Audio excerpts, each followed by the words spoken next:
श्रद्धेय निरंजनानंद जी अवधूत जी महाराज, किसान संघ के सभी माननीय पदाधिकारी गण एवं कार्यकर्ता बंधु भगिनी,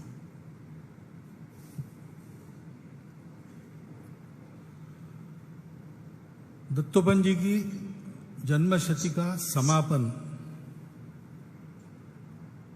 यह आज यहां एकत्रित आने का हमारा निमित्त है।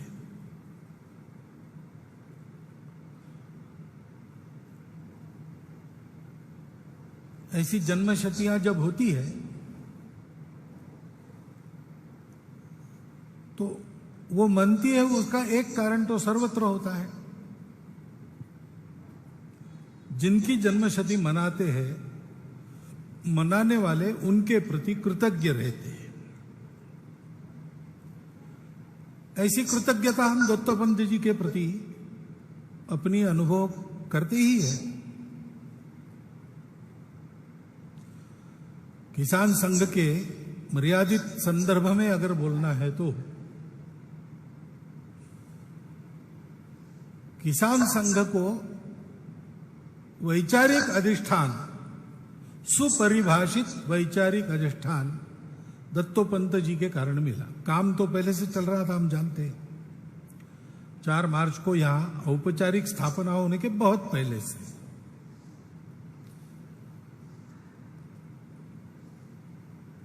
बाबूराव भाई नाम के कार्यकर्ता थे, अपने संघ के स्वयंसेवक थे, संघ चालक भी थे। उनका अपना कृषि का व्यवसाय था और उसमें वो कुछ प्रयोग करते थे। क्या करने से किसान सफल खेती कर सकता है, यह उनके चिंता का हमेशा विषय रहता था। और भी कुछ समान चिंता रखने वाले स्वयंसेवक जुट गए, संघ के कार्यकर्ता जुट गए। उनके ध्यान में आया कि मिलकर ये उद्यम करें तो सारे कृषि जगत का लाभ होता है। उसी में से उनको ध्यान में आया कि ये जो हमारी परंपरा से पर्जन्यमान का अनुमान हम लगाते, नक्षत्रों के आधार पर कुछ योजना करते हैं, कहीं कहीं पर विशिष्ट व्रत का पालन करके और वर्ष भर की पर्जन्य की कृषि की भविष्यवाणी बताने वाले लोग रहते हैं। वो केवल भविष्यवाणी नहीं करते, वो तो घूमते हैं 15-20 दिन घूमकर चींटियां कैसे बरत रही है, पक्षी कौन से आ रहे कौन से जा रहे, ऐसा ये सारे जो प्रकार है अनुमान करने के, उसमें कुछ तथ्य है। तो उसका रिकॉर्ड बना के रिकॉर्ड रखना, उसके आधार पर निरीक्षण करना, उसके आधार पर निष्कर्ष निकालना, निष्कर्षों के आधार पर प्रयोग करना और प्रयोग में सफल हुए तो निष्कर्ष को पक्का मानना, ऐसा बहुत मंद गति से उनका काम चल रहा था। फिर उसको जरा अखिल भारतीय बनाने की बात मान ली गई तो भाऊ साहब बुस्कुटे उसमें जो हमारे मध्य क्षेत्र के प्रचारक थे, वो स्वयं किसान थे, इसलिए उनको ही जिम्मा दिया गया। ये सारा करते समय सबको ऐसा लगा कि भाई हम सारे भारत में करेंगे, लेकिन जहां जिसको जगह मिले वहां वो हाथ मारे और जिधर रास्ता मिले उधर भागे। ऐसा करने से तो नहीं होगा।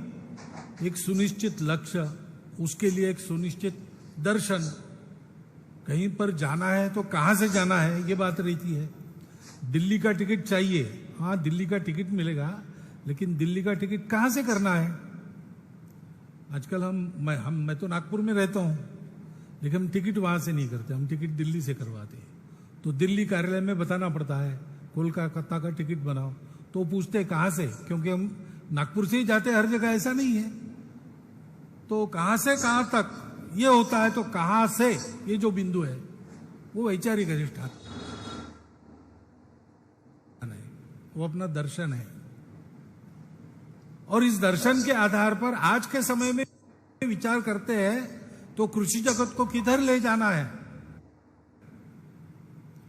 ये 2 बिंदु प्रस्थान और गंतव्य, ये जब तय होते हैं तब फिर यात्रा का मार्ग निश्चित होता है। यह सारा चिंतन मनन अध्ययन करके दिए बिना ये कार्य आगे नहीं बढ़ सकता। तो दत्तोपंत जी जुड़ गए और हम जानते हैं कि किसान संघ का पूरा वैचारिक अधिष्ठान तैयार करना। अब अपने देश में तो 10,000 वर्षों से कृषि चल रही है, तो कृषि क्यों चलना, कृषि कैसे चलना, कृषि के कारण क्या होना, ये सारी बातें 10,000 वर्ष के अनुभव सिद्ध प्रमाणों से हमारे पास है, पड़ी इधर उधर ग्रंथों में है, किसानों के करने में है, हमारी परंपरागत और कई प्रकार की मान्यताओं में है। इसका सारा अध्ययन करना, उसको संग्रहित करना, आज के देश काल परिस्थिति के अनुसार उसका क्या उपयोग, क्या प्रयोजन है, कौन सी बात अप्रयोजिक कालबाह्य हो गई, क्या छोड़ना, क्या, ये नित्य विवेक करना और उसके आधार पर आज के कृषि जगत के लिए भाई हम यहां से चलते हैं, वहां जाना है, ये रास्ता है, ऐसा एक दर्शन देना। ये कार्य हमारे लिए दत्तोपंत जी ने संपन्न किया। और दूसरी बात है कि इस समय किसान संघ एक बहुत ही छोटी गतिविधि थी, उसको संगठन भी कहना मुश्किल था, उसकी कोई मान्यता नहीं थी। और पहले से काम करने वाले किसान जगत में नेता भी थे और किसानों की उन्नति के लिए तरह तरह के प्रयास करने वाले जानकार लोग भी थे। और इसलिए किसान संघ जो कहेगा उसका कोई महत्व नहीं था। और भी एक बात थी कि भारत की परंपरागत कृषि, इन शब्दों को सुनते ही लोग दूर भागते थे। परंपरागत ढंग की कृषि का प्रयोग करने वाले लोग थे और भी लोग थे, लेकिन उनकी भी यही गति थी, क्योंकि सारे भारत के वैचारिक जगत में हमको जो कुछ लेना है वो पश्चिम से ही लेना है और वही सही है, हमारा सब गलत है।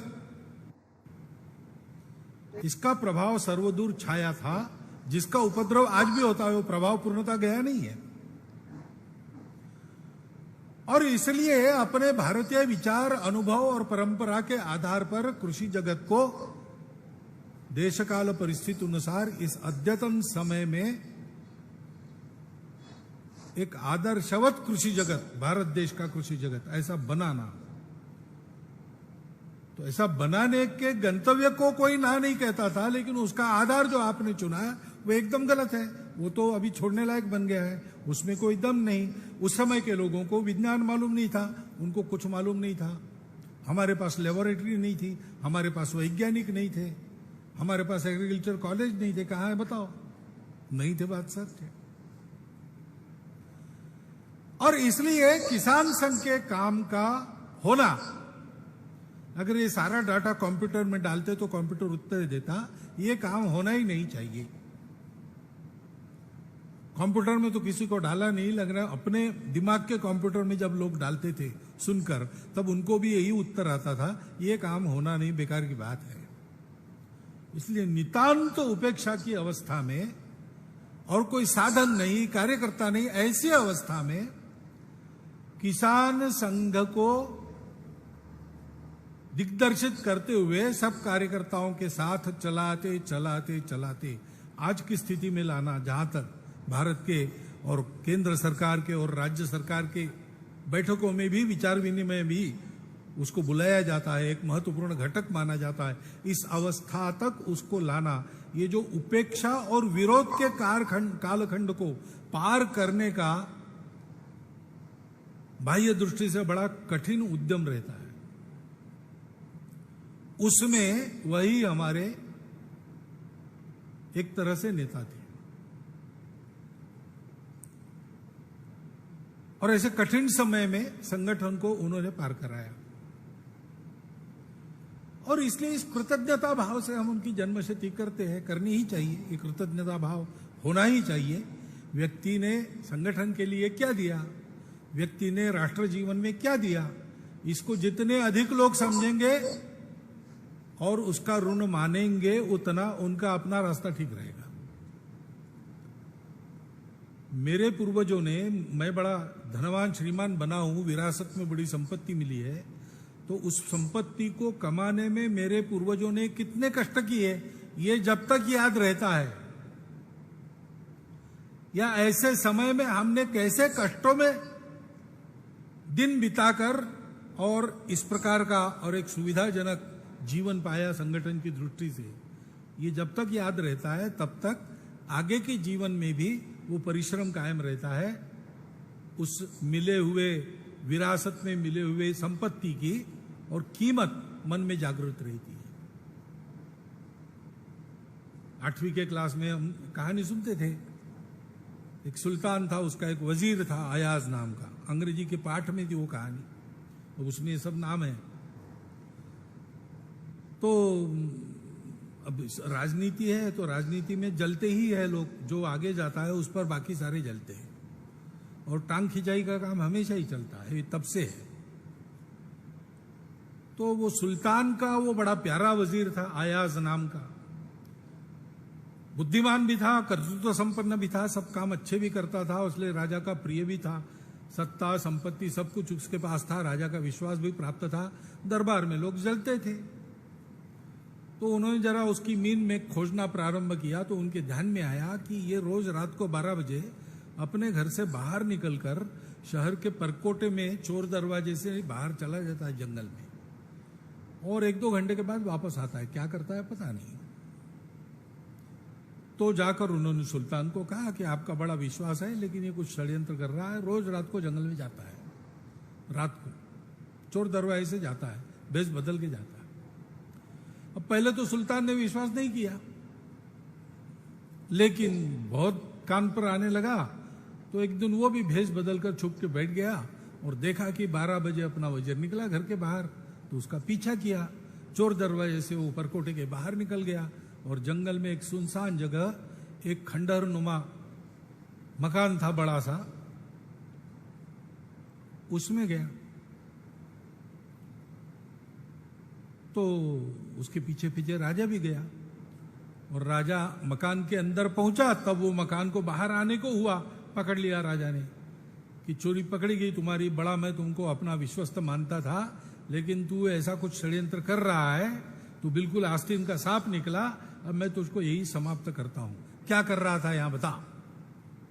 तो उसने कहा महाराज बाकी तो आपने देख ही लिया है, मैं घर से कैसे निकला, यहां तक कैसे आया, अब केवल अंदर के कमरे में जाकर मैं आया, तब तक आप यहां पहुंच गए, तो अंदर के कमरे में आप भी चलो मेरे साथ, देख लो मैं क्या करता हूं। तो राजा ने तलवार की नोक इसको पीठ पर लगा दी, उसको आगे किया और गया उसके पीछे पीछे। तो उस कमरे में देखता है तो वहां पर एक बड़ा पुराना संदूक था, जंग खाता हुआ लोहे का संदूक। तो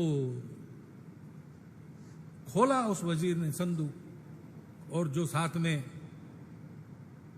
मशाल लाई थी वो मशाल के प्रकाश में अंदर देखा, राजा ने भी देखा, देखते तो वहां अंदर एक फटा पुराना कोट पड़ा था। बस वो वापस होने को निकला, राजा ने पूछा कि आगे क्या, आगे क्या, मैं रोज यही करता हूं, यहां आता हूं, ये संदूक खोलता हूं, ये कोट देखता हूं, उसी के लिए मैं यहां आता हूं। तो राजा ने कहा ऐसा क्यों करते हो।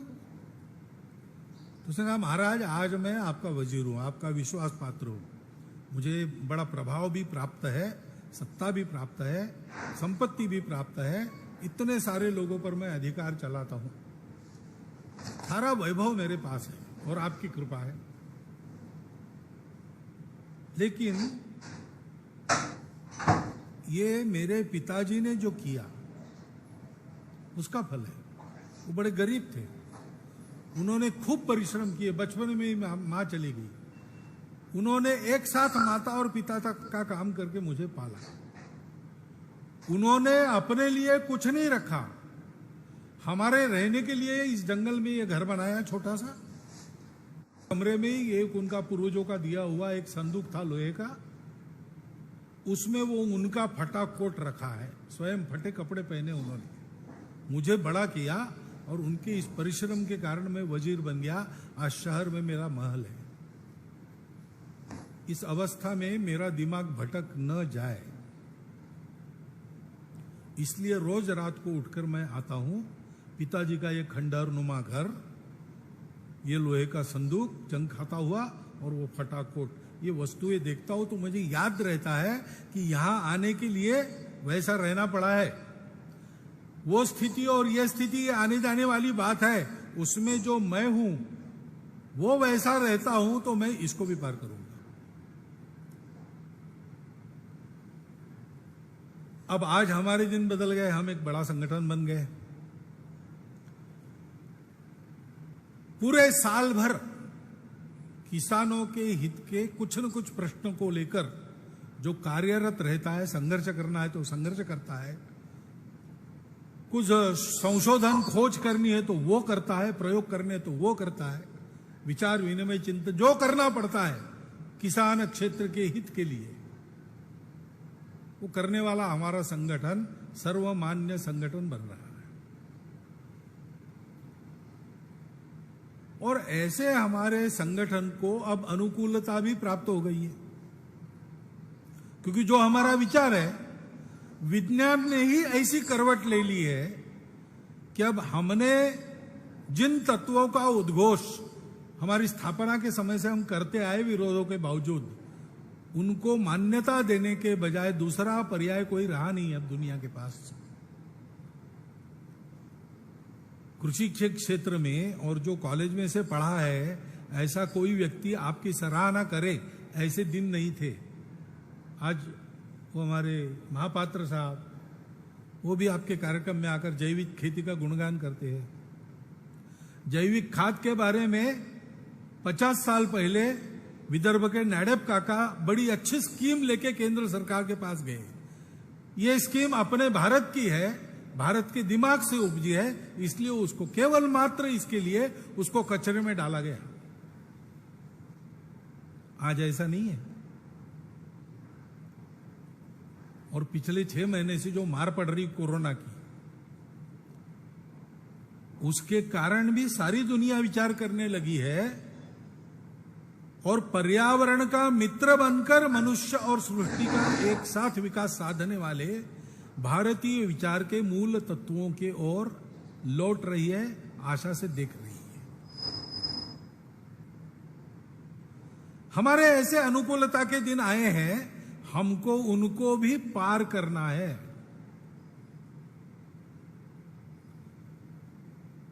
क्योंकि हमारा एक विशिष्ट दर्शन है, केवल हमको बड़ा संगठन बनना है, इसलिए हम बड़े नहीं हुए, हम एक ध्येयवाद लेके बड़े हुए। जैसे दत्तोपंत जी ने ये जो सब कुछ किया, कितने क्षेत्रों में दत्तोपंत जी ने किया, कला के क्षेत्र में, किसानों में, मजदूरों में, छात्र संगठनों में, जीवन के कई अंगों में अपने परंपरागत विचार के आधुनिक भाष्यकारों के वे सफल प्रवक्ता और प्रयोगकर्ता बने। देश के विद्वानों में, देश के मजदूर किसान क्षेत्र के विभिन्न संगठनों के नेतृत्व गणों में उनका नाम लेते हैं तो लोग आदर से नमस्कार करते हैं। लेकिन ये काम उन्होंने क्यों किया? स्वयं को बड़ा बनने के लिए नहीं किया, ये राष्ट्र के लिए आवश्यक था। और राष्ट्र के लिए जो प्रयास चल रहा था, जिसके वो घटक थे, उसकी योजना थी कि इसमें उन्होंने दिमाग लगाना है, इसलिए उन्होंने लगाया। ऐसे हमको बड़ा इसलिए बनना है कि बड़ा होकर हमको कुछ काम करना है।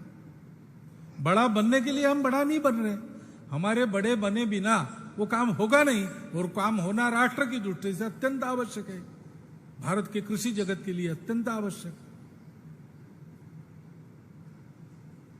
और इसलिए हमारे पास एक नया दर्शन और नया तरीका कृषि का देने की जिम्मेवारी आई।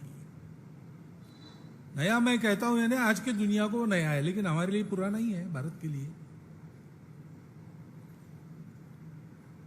हमारे यहां कृषि ये पेट भरने का या पेट भरने के लिए व्यापार करने का विषय कभी नहीं था। हमारे यहां कृषि को हमेशा प्रकृति के आशीर्वाद के रूप में, साक्षात वैभव की देवता लक्ष्मी के रूप में देखा गया। श्री सूक्त देखिए, जो वेदों में अति प्राचीन है,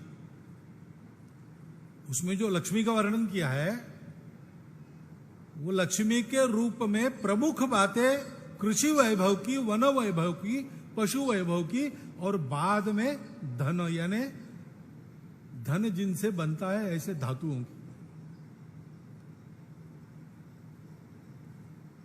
ऐसी आई है। और उतनी ही तुल्यबल बात दूसरी रखी है, वो संस्कारों की रखी है।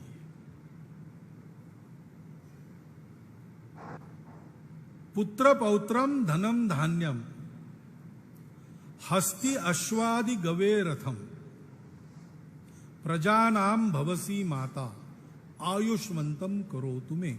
ये पूरा का पूरा बायोलॉजी, बायोडाइवर्सिटी, इससे संबंधित मंत्र है। ये पूरे लक्ष्मी का वर्णन है। पुत्र पौत्र यानी केवल मनुष्यों के नहीं, तो जीवन की श्रृंखला चलती रहे, इसलिए पुत्र पौत्रम। धनम धान्यम, हस्ती अश्वादि गौ गवे रथम, थोड़ी सी टेक्नोलॉजी, सिंपल टेक्नोलॉजी, रथम। प्रजानाम भवसी माता, जो प्राण लेकर चलने वाले जन्मे हुए जीव है, उसमें वनस्पति प्राणी दोनों आते हैं। आयुष्मंतम करो तुम्हें, इसकी सहायता से मैं मेरे आयुष्य का वर्धन करूंगा, यानी पूरी आयु जीऊंगा, सुखपूर्वक जीऊंगा, सार्थक जीऊंगा।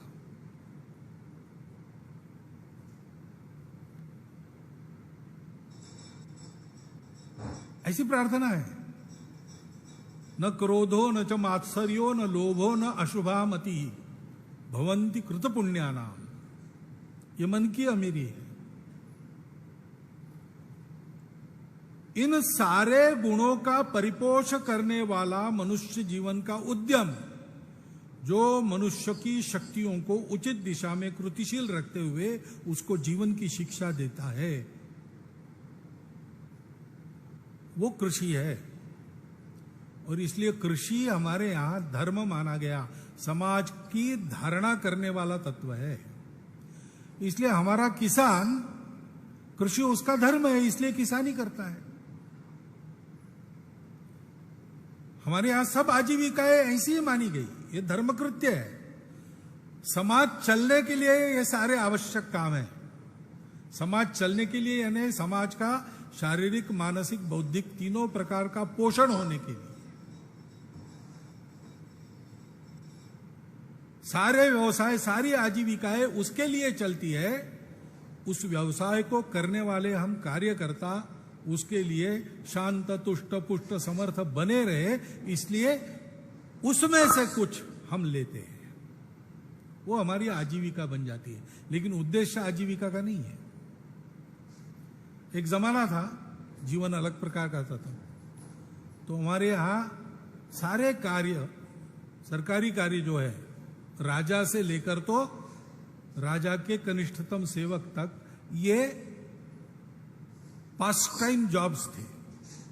सब लोग अपनी जिंदगी कृषि करके चलाते थे। राजा की भी खेती होती थी, राजा भी हल चलाता था। रघु राजा के पास 1,00,000 सुवर्ण मुद्राओं की मांग लेकर जब याचक के नाते कौत्स वरतंत्रु ऋषि का शिष्य पहुंचा, तो रघु राजा, उसकी जैसी प्रथा थी, वर्ष भर में एक बार सारा दान कर देता, प्रजा को सारा दे चुका था अपना वैभव, और दूसरा दिन था, उसके पास कुछ नहीं था, तो खाता सत्तू मिट्टी के बर्तन में लेकर खा रहा था। वो सत्तू कहां से आया था? तो रघु राजा ने अपने खेत में पकाए हुए जौ का वो सत्तू बनाया था और अपने खेत की मिट्टी का बर्तन लेके उसमें वो खा रहा था। ऐसा वर्णन है। अब विश्व में मूल में एग्रीकल्चर, इस विषय के बारे में धारणा क्या है? तो उसमें अनिवार्य रूप से एग्रीकल्चर में एक जुड़ जाता है पहलू, एग्रीकल्चरल इकोनॉमिक्स।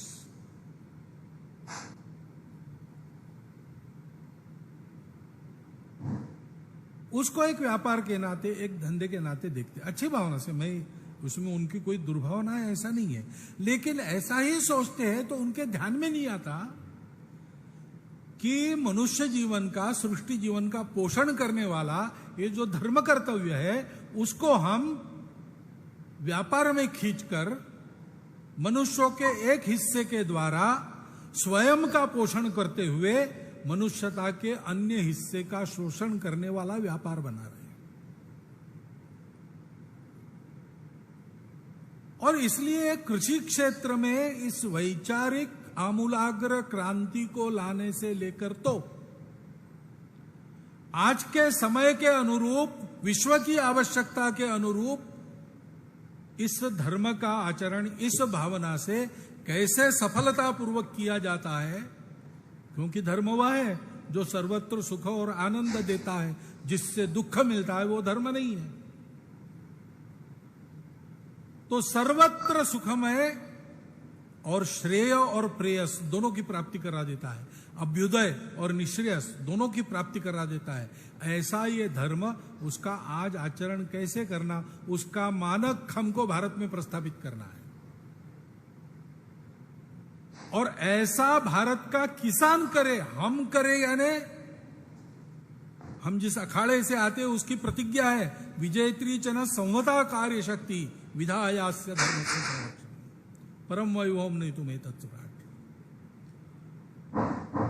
यहां बैठा हुआ प्रत्येक कार्यकर्ता ये न सोचे कि ये मैं करूंगा, इसमें मैं भी करूंगा, लेकिन ये कौन करेगा? भारत के किसान करेंगे, उनकी संगठित कार्य शक्ति करेगी, उनका विचार ऐसे बनेगा, उनका परिश्रम ऐसे रहेगा, उनका संस्कार ऐसे रहेगा, और इस मार्ग में आने वाली बाधाओं को भी हटाने का काम वो करेंगे। विचारों से सबको संस्कारित करेंगे, प्रेरणा देकर सबको सक्रिय बनाएंगे, और मार्ग की सारी बाधाएं हटाकर ऐसी कृषि जो संपूर्ण सृष्टि के जीवन का पोषण करती है, अन्न धान्य से लेकर धन धान्य की समृद्धता से लेकर तो संस्कारों की समृद्धता तक सारी बातें जिस कृषि से निकलती है, उस कृषि को आधुनिकतम रूप देकर उसको प्रचलित करने का काम हम करेंगे। अब यह सुनते हैं तो भी, मैं बोल रहा हूं तो मेरे मन में भी, और आप सुन रहे हो तो शायद आपके मन में भी ये लगता होगा कि बहुत ऊंची बात है भैया, इतनी बड़ी बात हम कहां करेंगे। लेकिन आप कल्पना कीजिए कि जब किसान संघ प्रारंभ करना ऐसे उस समय के कार्यकर्ताओं ने सोचा होगा और लोगों के सामने कल्पना रखी होगी, तो उस समय किसान संघ के आज के रूप को देख पाना भी असंभव ही लगा होगा। लगा था, ये मैं प्रत्यक्ष जानता हूं, क्योंकि मैंने वो कल्पनाएं सुनी है और मैंने उस पर की प्रतिक्रियाएं सुनी है। हो नहीं सकता, जैसे हिंदू समाज का संगठन नहीं हो सकता, वैसे उस तरीके से कृषि हो नहीं सकती, इस प्रकार किसान संगठित हो नहीं सकता, इसके पीछे कोई खड़ा नहीं रहेगा। लेकिन वहां से यहां तक दत्तोपंत जी उसको लेके आए, दत्तोपंत जी के साथ उनके दिग्दर्शन में कार्यकर्ताओं को ने परिश्रम किया, लेके आए। वो जो सामर्थ्य है, वो सामर्थ्य जिस तपस्या से दत्तोपंत जी को मिला, वो जो गुणवत्ता है जिसके कारण असाध्य को साध्य किया गया, प्रतिकूल को अनुकूल बनाकर चलाया गया, वो गुणवत्ता वो हमको चाहिए। उसके लिए स्मरण करना है दत्तोपंत जी को, उसके लिए उनकी शताब्दी मनाना है। पहली बात है, कितना बड़ा व्यासंग दत्तोपंत जी ने किया, कितना बड़ा अध्ययन उन्होंने किया। ये कोई उनको जन्म से नहीं मिला था, जैसे कहते हैं पूजनीय गुरु जी की प्रतिभा जन्म से थी। हाँ, बुद्धि कम ज्यादा कुशाग्र जन्म से होती है, तो उनकी बुद्धि कुशाग्र थी, परंतु इसके लिए तो परिश्रम ही करना पड़ता है। बाला साहब बताते थे, जीनियस इज 10% इंस्पिरेशन, 90% परस्पिरेशन। कितने परिश्रम पूर्वक दत्तोपंत जी ने यह सारा अध्ययन किया। इसके लिए समय देना पड़ता है।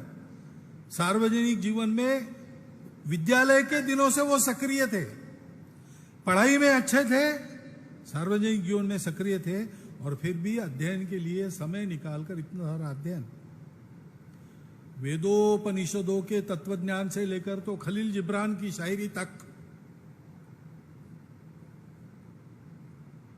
और जीव शास्त्र में आधुनिकतम क्या संशोधन हुआ है वहां से लेकर तो कृषि क्षेत्र में बीज के गुणन शास्त्र तक सारा अध्ययन करना, दुनिया भर के प्रवाहों को समझना, भूतकाल के प्रवाह, आज के प्रवाह, भविष्य का वेद लेना, ये सारा अध्ययन चिंतन स्वस्थ मन से करना, शांत मन से करना,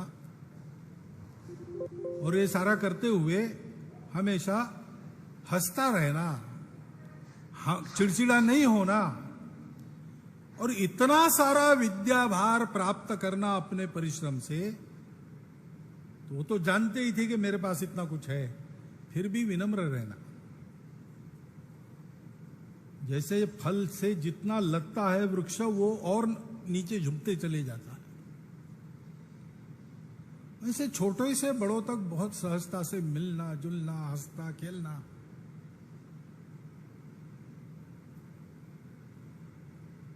ये वो करते थे, हमने देखा है।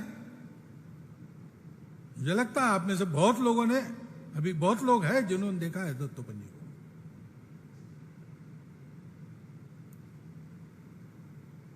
सारी व्यस्तता में समय निकालकर कार्यकर्ताओं से मिलते थे, घर जाकर मिलते थे।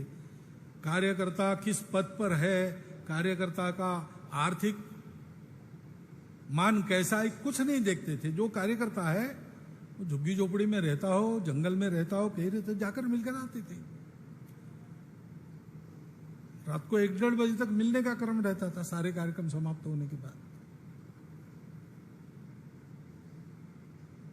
क्योंकि ये सारा करते, तपस्या करते हैं, तो तपस्या की जो उग्रता आती है वो उग्रता उनके पास नहीं थी। तपस्वी होना तुलनात्मक दृष्टि से आसान है, लेकिन कठोर तपस्या करने के बाद उस तपस्या की उष्णता, उग्रता आदमी को सुखा के वृक्ष बना देती है। लोक संग्रह में ये काम का नहीं है। जिसको अपने जैसे लोग खड़े करने हैं, उसको इस तपस्या के सारे तेज को संभालना पड़ता है और सबके लिए सहज सुलभ रहना पड़ता है। आपन तेज सवारो आपे, ऐसा इतने तपस्वी, इतने विद्वान होकर भी हम कॉलेज में पढ़ते थे, हमारे जैसे छात्रों को भी दत्तोपंत जी को रात को 10 बजे जाकर मन में आए हो एक सीधा प्रश्न, सरल प्रश्न किसी को पूछते थे तो उत्तर मिल सकता था, उनको पूछने में कोई संकोच नहीं होता था और कभी वो चिढ़े नहीं, उसका उत्तर देते थे। बहुत ही थके होंगे तो कल सुबह आओ, बताऊंगा मैं, ऐसा बता। मन में करुणा है, सतत सत्य का अन्वेषण कर रहे, मन में करुणा है, सत्य का अन्वेषण करने में तपस्या है, लेकिन उसके कारण अहंकार नहीं है, और अहंकार नहीं है तो सारी की सारी पवित्रता घर बनाती है अपने मन में। पवित्रता ढूंढने के लिए बाहर नहीं जाना पड़ता, पवित्रता आकर अपना वर्ण कर लेती है, अंतर्बाह्य शुचि हो जाता है। ऐसा जीवन, अपने लिए कोई आकांक्षा नहीं, सबकी चिंता। संगठन की व्यवस्था को मानने का सोच,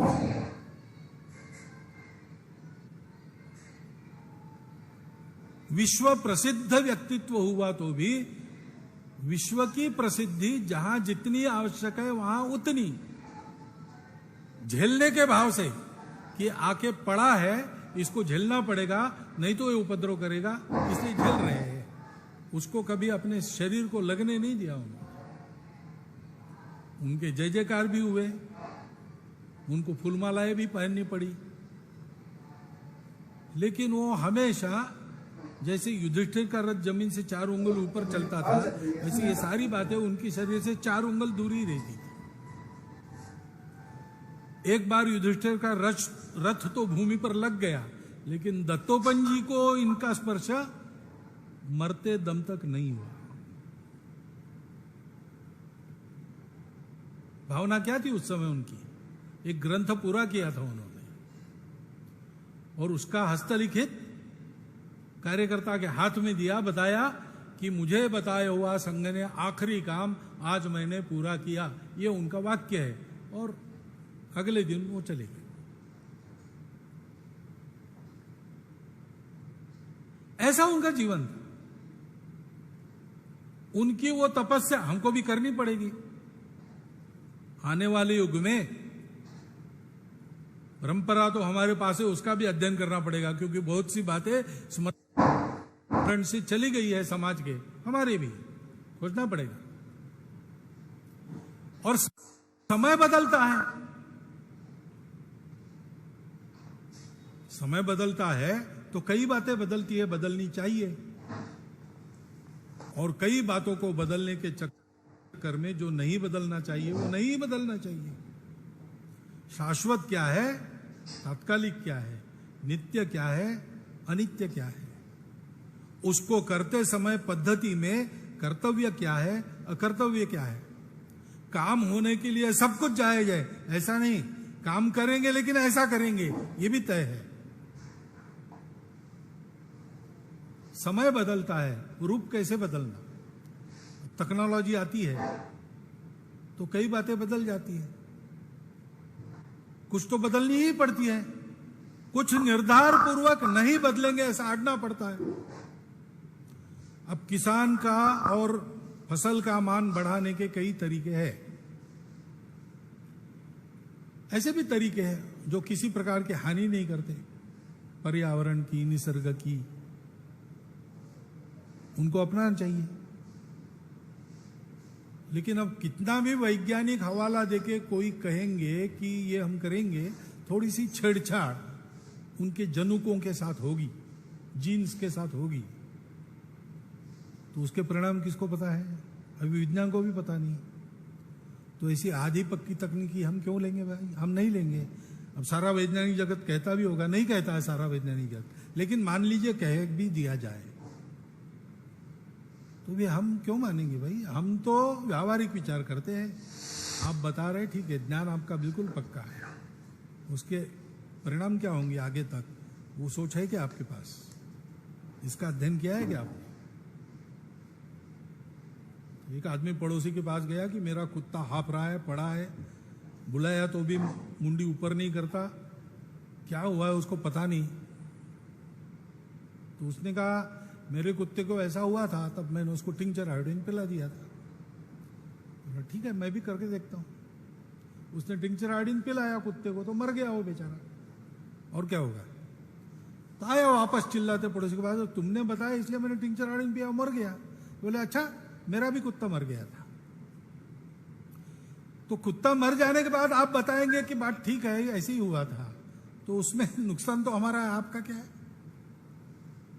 और कई बातें ऐसी हैं जो नहीं है, विज्ञान के आधार पर सिद्ध भी है, लेकिन विज्ञान का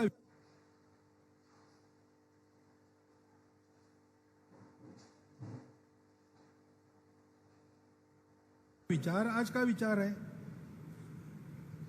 नीति निर्धारकों का आधार वो आज का दिखने वाला वर्तमान का लाभ है। राजनीतिज्ञों का विचार जो पॉपुलर है उसके पीछे जाने का है। किसान का विचार क्या होगा? किसान का विचार होगा कृषि के लिए, प्रकृति के लिए, मेरे लिए, समाज, राष्ट्र, मानवता के लिए लाभकारक क्या है। और यहां मत बदलिए स्वार्थ लाभ की आशा से, इसको भी सिखाना पड़ता है। वो करने के लिए जो संतुलित भाषा चाहिए, संतुलित दिमाग चाहिए, विरोध सहन करने की शक्ति चाहिए, सारी बातें दत्तोपंत जी ने हमारे साथ काम किया, हम जानते हैं उनकी शैली में कैसी दृष्टि चाहिए। क्योंकि आखिर हमको कोई अलग अलग गुट करके अपने गुट को प्रभावी बनाने ये काम तो नहीं करना है। हमको तो संपूर्ण समाज का संगठित रूप देखना है, और संपूर्ण समाज के संगठित रूप की प्रयोजन की महती ये गाई है हमारे परंपरा ने कि ऐसा हमारा समाज सारी दुनिया को संगठित समाज बनाएगा। वसुधैव कुटुंबकम होगा। और इसलिए दत्तोपंत जी के शैली में ये जो सारा उद्यम था, अध्ययन था, स्वाध्याय था, प्रयोग की प्रवृत्ति थी, उसके लिए स्वयं को तैयार करने का उपक्रम था, नित्य सीखने की बुद्धि थी।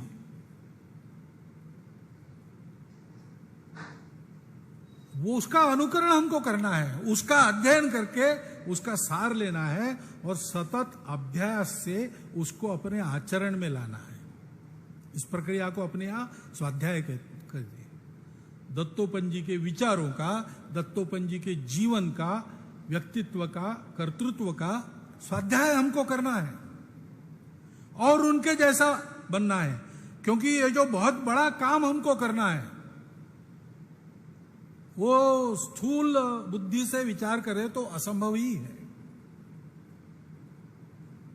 आकाश पुष्प के जैसी बात है जो कभी हुई नहीं, होती नहीं। परंतु इस असंभव शब्द पर दत्तोपंत जी का और दत्तोपंत जी जैसों का विश्वास नहीं था। अरे भाई, काय को दुनिया के फिक्र में पड़ते हो, अपने अपनी देखो, इस बात पर भी उनका विश्वास नहीं था। वो तो कहते थे हम लोग पागलों की टोली है। बहुत सारे व्यवहार चतुर लोग हमको मिलते हैं और बताते ये झंझट मत करो, थोड़ा सा लाभ होता है इससे, उतना लाभ ले लो, चुप बैठो। तो ये चतुरता हमारी नहीं, हमें वो परंपरा ही है देश में पागलों की। राज्य मिल रहा था, पिताजी ने वचन दिया था, उसका पालन करने के लिए छोड़ लिया, पागल। आराम से राजमहल में रह सकते थे, धर्म स्थापना के लिए कितनी लड़ाइयां की, भटकते रहे बार बार। चैन से एक जगह ठिकाना मिल गया द्वारका में, तो उसको छोड़ के लग गए महाभारत के युद्ध की रचना करने की। पागल, तथागत पागल, घर छोड़ के गए दुख दूर करने के लिए दुनिया का। शिवाजी पागल, ये पागल, वो परंपरा ही है देश में, उसी में हम आए। अब हम क्या करें? हमको समझाने की झंझट में मत पड़ो। जिनको ये स्वार्थ चाहिए वो हमारी छाया न पड़ने दे, उसमें उनका भी भला है, हमारा भी भला है।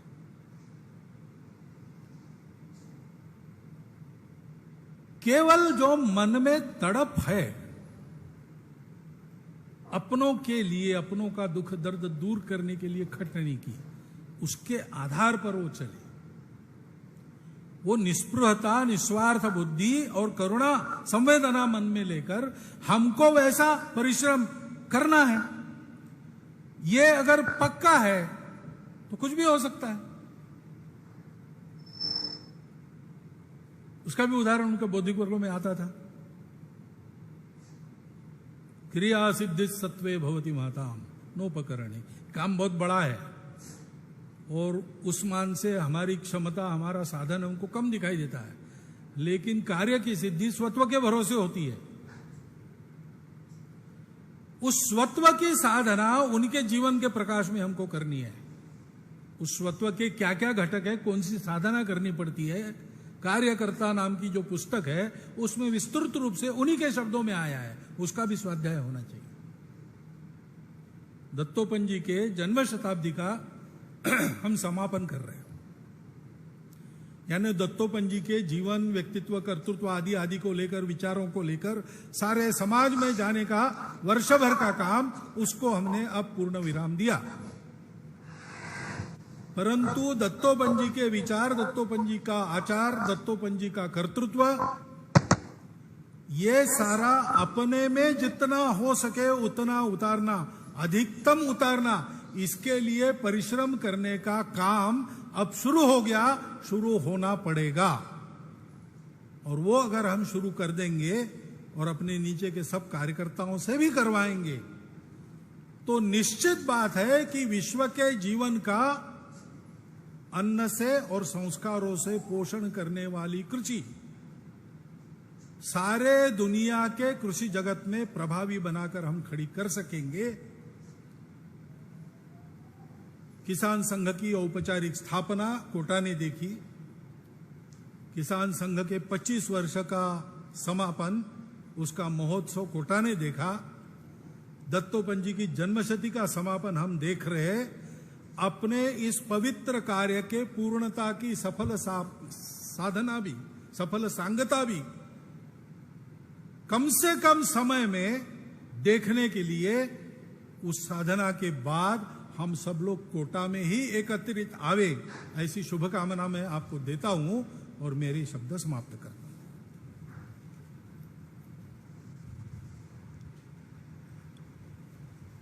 मैं कैलाश जी गोंदलिया से विनती करता हूं वो आभार प्रकट करने के लिए शीघ्रता करें।